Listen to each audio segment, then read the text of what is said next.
She mocked our life as boring, called our marriage a routine, until I read the messages. Until I learned she didn't just cheat, she plotted it. And the one who helped her destroy everything? My own sister. Let's begin. My name is Derek Callahan. I'm 34, and until 6 months ago, I thought I was living the kind of life most men envied. A solid marriage to my high school sweetheart, a home I built with my own hands, and a dream of owning my own construction company. My wife, Melanie, 33, smart, confident, and the kind of beautiful that doesn't need much effort. We grew up in the same sleepy town in Missouri. Fell in love during our junior year. Married just after college. It felt right. Felt like home. I believed in stability, in loyalty, in building something together. Not just a house or a family, but trust. And for a while, that's what we had. Or so I thought. But the cracks were there, long before I noticed. Long before the day she blew it all up. And worst of all, the one person who helped her light the match was the same person I once swore I'd protect with my life. My sister, Emily. The real story didn't begin with the affair. It began years earlier, in small moments. Melanie shifting in bed at night, saying she couldn't sleep, or her suggesting things, new ideas in the bedroom, bolder requests, that felt more like experiments than desires. At first, I saw it as her trying to keep things fresh. I agreed. I wanted to keep her happy. But it didn't take long for those moments to shift from playful to pointed. One night, she asked what I'd think about, adding another layer of excitement. I thought she meant toys, maybe role play. Instead, she asked, what if we brought in someone else? I laughed. I genuinely thought she was joking, but she wasn't. Not another woman, she clarified, twirling her wine glass. A man, someone new, just once. I couldn't hide the disgust on my face. You want a threesome? With another guy. It's just a thought, she said quickly. Not a big deal if you say no. But it was a big deal. Because it wasn't just about sex. It was about why she wanted it. I didn't say anything cruel that night. I just said no. But something shifted in her after that. Her smiles didn't reach her eyes anymore. Her laughter felt thinner. Still, I tried. I kept showing up. Working long hours on job sites. Pouring every cent I could into building us a future. I was working on buying a fixer-upper duplex, so we could finally have some passive income. Melanie worked remote in HR, comfortable life. Stable life. But apparently, too stable. We booked a vacation that spring, a week in Cancun. I thought we needed it. Thought it would reset the weird energy between us. But 2 nights in, after dinner by the beach, she told me she'd met a cool couple by the pool bar who were in open relationships. They invited us for drinks later, she said casually. I didn't even respond. I stood up from the restaurant table and walked off, heart pounding. I couldn't believe she was doing this again. We were supposed to be reconnecting, not testing the limits of our vows. Later that night, I confronted her in our hotel room. Are you trying to get me to agree to something you already want to do without me? She rolled her eyes. I just thought we could try something new. I told you last time, I'm not sharing my wife. She didn't push again after that. And for a few weeks after we got home, things felt normal, or as close to normal as they could. Then Emily came to visit. She was my older sister by 3 years. Chaotic, wild, unapologetic, the polar opposite of me. She'd bounced between cities and jobs, never staying anywhere longer than 6 months. But she was still family. And when she said she needed a place to crash for a few days, I said yes without hesitation. Melanie didn't mind. She always got along with Emily, maybe too well. They'd bonded over sarcasm and wine. What I didn't realize, not then, was that their conversations weren't just about movies or clothes. They were dissecting me, picking apart my habits, my choices, even my role in our marriage. At first, I thought I was being paranoid. But one evening, I came home from a long shift, dust caked into my fingernails, and found them curled up on the couch, whispering and laughing. When I stepped into the room, they went silent. Wine glasses half full, eyes wide, the air thick with guilt. Something funny? I asked. Just girl stuff, Melanie said too fast. I shrugged it off, or tried to. But that night, when we were watching Netflix, Melanie's phone buzzed. The screen lit up. I caught a glimpse of Emily's name, and a partial message. Glad you took my advice. I'm sure you feel. Melanie grabbed the phone, smiled awkwardly, then flipped it face down. Everything okay? I asked. Just Emily being Emily. That was the night I knew something was really wrong. I didn't sleep. I kept hearing their laughter echoing in my ears. Saw Melanie's tight smile every time I asked questions. I wasn't stupid, but I needed proof. Something concrete. So I waited until she fell asleep beside me, soft breaths rising and falling. Then I took her phone from the nightstand. I shouldn't have, but I had to. Why read? It changed everything. Not just about Melanie, but about Emily. They had planned it. Planned how to wear me down. How to frame everything as growth. How to manipulate me into agreeing to an open experience. But Melanie didn't wait for my consent. One message stood out like blood on white sheets. I did it. Finally. And you're right. I feel incredible. No guilt. Just free. Emily had responded with a string of fire emojis and a smug. Told you. Men are either blind or boring. You deserve fireworks. I couldn't breathe. This wasn't temptation. This was betrayal. Orchestrated betrayal. The woman I loved had cheated on me, while my sister encouraged it. And neither of them cared. The morning after I read those messages, I didn't sleep. I just laid there, wide awake, listening to the rhythm of Melanie's breathing beside me. I studied her face, the same face I used to kiss good morning, the face I once couldn't wait to come home to. And it looked foreign now, like I was lying next to a stranger, wearing someone I used to love. She got up before I did, humming quietly as she walked into the kitchen. I followed her minutes later, heart pounding with each step.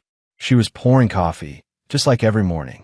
Casual, calm, smiling. Morning, she said without turning. I didn't respond. I leaned against the doorway, arms crossed, and stared at her. She finally turned and noticed the look on my face. Her smile faltered. Derek, she asked, nervous now. Why did you cheat on me? My voice was steady, cold, controlled. Her hand stopped midair. The coffee scoop in her fingers dropped into the jar. What? You heard me, I said. Don't play dumb. Her eyes widened, panic flickering in them like a dying bulb. Derek, I don't know what you're talking about. Don't lie to me, I snapped. I saw your messages. With Emily. I know everything. She froze. Her mouth opened slightly, but no words came out. Her hands trembled as she set the coffee mug down. For a second, I almost thought she'd deny completely. Gaslight me. But she didn't. Instead, she whispered, Did Emily tell you? It was the wrong thing to say. The worst thing to say. I slammed my hand on the counter, making her flinch. Emily didn't have to tell me a damn thing. I saw the texts. The ones where you call me boring. Where you said our marriage was dull. Where you said you finally felt free after sleeping with another man behind my back. Tears welled in her eyes. Derek, it wasn't like that. No. Then what was it like? I took a step closer. Because from where I'm standing, it looks exactly like betrayal. Cold. Calculated. Rehearsed. You plotted it with my sister, for God's sake. She broke then. Covered her face with her hands. I didn't mean for it to happen. Don't give me that crap. My voice was rising, but I didn't care. You meant every word you wrote. You knew what you were doing. You just didn't think I'd ever find out. Silence stretched between us like barbed wire. Then she looked up, eyes rimmed red, and whispered, I just wanted to feel alive again. I thought maybe if I could get that thrill back, I could bring it back to us. I laughed, loud, bitter, broken. You think cheating brings thrill back into a marriage? You think what you did was about us? I was lost. No, I cut her off. You were selfish. She didn't answer. She just sobbed harder, sitting down at the table like the weight of her lies finally crushed her. I didn't yell anymore. I didn't throw things or storm out. I just stood there, looking at the shell of the woman I once loved. You're going to pack your things, I said calmly. You're going to leave this house today. And I don't care where you go, but you're never stepping foot in here again. Her head shot up. Derek, please. No. This house. I bled for it. I built it. Every nail, every plank of wood, every paycheck I broke my back for. It was for us. And you burn it all down for what? A cheap thrill. She sobbed again. I made a mistake. No. You made a choice. I turned and walked out of the kitchen. She packed quietly. No dramatic pleas. No wild apologies. Just silence. The kind that follows a car crash. When she left, she didn't even say goodbye. That evening, I did something I thought I'd never do. I called Emily. She picked up on the second ring, chipper as always. Hey, baby brother. You told my wife to cheat on me, I said flatly. Silence. What? She said after a beat, quieter now. I saw your messages. Every single one. The advice. The mocking. The instructions. You coach her through it like you were planning a vacation. Emily. A pause. Then, softly, Derek. I didn't think she'd actually do it. I spat. You didn't think she'd actually destroy our marriage? Or did you just not care? I'm sorry. No, you're not. I swear. I want you out of my life. I cut her off. For good. Don't text. Don't call. Don't show up. You're dead to me. She was crying now. Derek, please. I didn't mean to. Click. I blocked her number. Later that night, I sat alone in my house, in the quiet that used to be filled with her laughter. And I thought about what came next. Revenge? Maybe. But not the messy kind. Not the kind that burns everything down. No. Mine would be precise. Controlled. Permanent. Because betrayal like this deserved nothing less. The first few days after Melanie left felt like a fog. Quiet.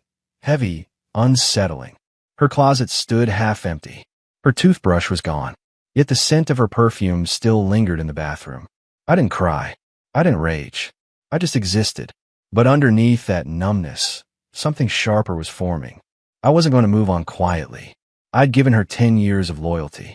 I deserved better than silence. Better than betrayal backed by my own sister. And while she got to feel free after wrecking our marriage, I had to face the aftermath. Alone. That's when I knew I couldn't let it end like this. If she thought she could walk away with her dignity intact, she was wrong. So I started collecting everything. Every screenshot. Every text. Every smug emoji she'd sent to Emily. I created a digital folder, labeled it proof, and backed it up 3 times. I wasn't going to make scene just yet, but when I moved, I would move smart, strategic, and public. The divorce process began. I hired a sharp attorney, someone who didn't just play by the book, but knew how to use the fine print like a scalpel. We didn't have kids. Thank God. But we had assets, our savings account, the house, and the duplex I was in the process of buying. Melanie assumed things would be split evenly. She underestimated me. During our first mediation session, she walked in like nothing had happened. No remorse, no shame.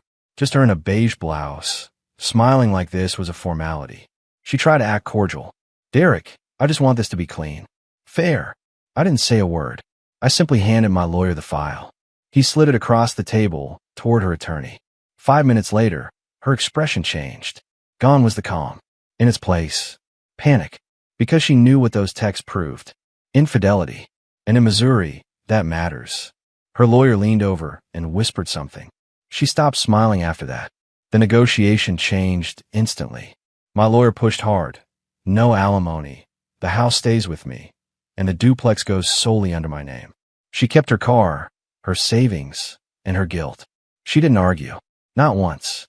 After the session, outside the building, she tried to talk to me. Derek, she said quietly, do we really have to be enemies now? I stared at her. We stopped being a team the moment you sent that message. She opened her mouth but didn't speak. Just stood there as I walked away. But that was only phase 1. Phase 2. Reputation. She had carefully built a wholesome image over the years. Active in community events, holiday bake-offs, church charity drives. People thought of her as sweet, kind, traditional. So I burned that image. I sent those screenshots, complete with timestamps and context, to her parents, her cousins, even her boss. I didn't send them with anger. I sent them with facts. Just thought you should see what your daughter/niece/employee was up to while married. I wrote. The replies were brutal. One aunt called her the disappointment. Her dad, silent. Her boss, thanks for bringing this to our attention. I didn't have to drag her name through the mud. The truth did it for me. She called me that night. Her voice cracked. Why would you do this? I answered with one sentence. Actions have consequences. She sobbed. I didn't hang up. I let her feel it. That was the beginning of her fall, and just the start of my rise. I didn't just want to win. I wanted her to watch me win. While Melanie unraveled in silence, I poured every ounce of pain into rebuilding. Not just my life, but my future. And this time, I wasn't building it for us. I was building it for me. I threw myself into work, taking double shifts on the construction site, negotiated my way into a contractor management deal. By the end of the month, I closed on that duplex solo. No joint signature. No one else's name on the deed. Just mine. At night, while she texted mutual friends trying to spin the story in her favor, I was laying tile in the rental kitchen with my bare hands, turning dust and stress into something profitable. Word started to spread. She tried to keep things quiet, played the victim to anyone who'd listen. But people had already seen the screenshots, the manipulation, the betrayal, and then she made the mistake of showing up at my site. Middle of the day, in heels. She stood near my truck, arms crossed, looking like a ghost from a life I'd buried. "Derek, can we talk?" I didn't stop working. "You have 2 minutes." "I didn't expect things to fall apart like this," she said, eyes glossy. "I know I hurt you, but this revenge? You sent my messages to my job. Do you know how humiliating that was?" I looked up at her, hands calloused, sweat on my brow. "You think humiliation is worse than betrayal?" She didn't answer. "Let me ask you something," I added, voice low. "Did it feel empowering to sleep with someone else? Did it feel like taking your life back?" She swallowed hard. "I thought it would. But all I feel now is empty." "Good." I turned and walked back toward the property, leaving her standing there alone in the dust. The next week, I ran into someone at the hardware store.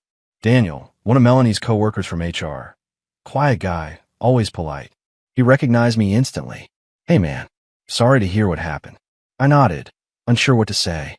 He continued, voice low. "A few of us at the office saw the screenshots. There's been talk. She's not coming back next quarter." I blinked. "She's being let go." He nodded. "Her image doesn't align with company standards anymore. And you're not the first person she's hurt, apparently." I left the store that day with more than just a box of drill bits. I left with something I hadn't felt in months. Justice. Emily wasn't off the hook either. She tried calling again. I blocked her. So she showed up at my house one afternoon, unannounced. She looked thinner, ragged, worn out in ways she'd never let show before. "Derek, please. I know what I did was wrong. But I'm your sister."